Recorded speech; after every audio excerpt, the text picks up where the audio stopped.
House Democrats take steps to allow remote voting during coronavirus pandemic.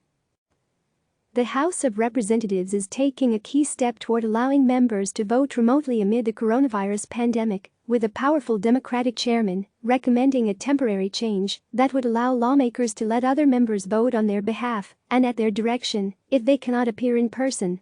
The recommendation by House Rules Committee Chairman Jim McGovern could set the stage for a historic change in the procedures of the chamber, but it would require wide support from both parties to approve with members away from Washington. After studying the issue and consulting with lawmakers for several weeks, McGovern told CNN in an interview Thursday he will propose that members be allowed to vote by proxy. That means that lawmakers would choose another member who would appear in person and vote on his or her behalf. Doing so would significantly reduce the number of members present in the chamber during a vote and allow members who are unable or unwilling to travel across the country to still cast a vote. "This is an extraordinary set of circumstances that we find ourselves in," McGovern, a Massachusetts Democrat, told CNN Thursday. "We need to function during these difficult times."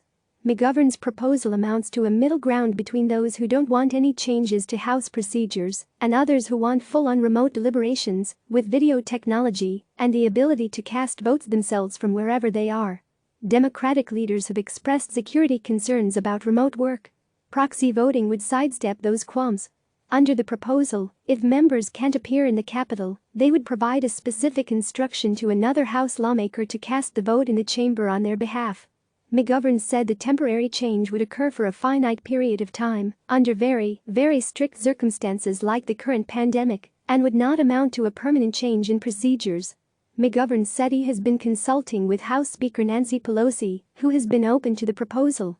To enact the change, Pelosi would have to reach a deal with House Minority Leader Kevin McCarthy to ensure the rules change could be implemented by unanimous consent or voice vote, without members having to come back to Washington to approve it in person.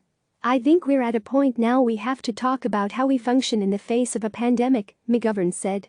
Since the pandemic began, House leaders have attempted to conduct business through unanimous consent or voice vote procedures, commonly used to accelerate the passage of uncontroversial legislation.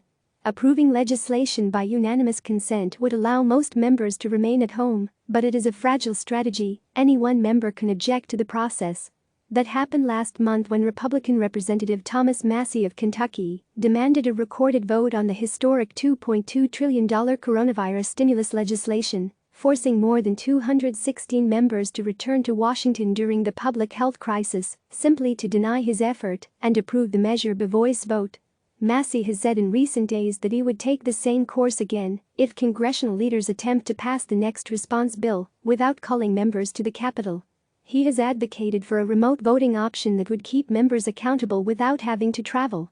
"We need to change this so that people don't have an excuse for not being accountable," he said of remote voting on Fox Business last week.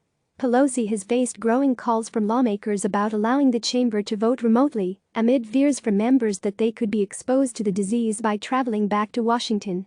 She has consistently pointed to the review being conducted by McGovern before deciding which direction to go. Pelosi said during a press conference earlier Thursday that McGovern will be presenting a status report on voting options during a House Democratic caucus call. "Whether it's by proxy voting or remote voting or whatever it is, when we are ready, we will do it," she said. Click subscribe to receive the latest news.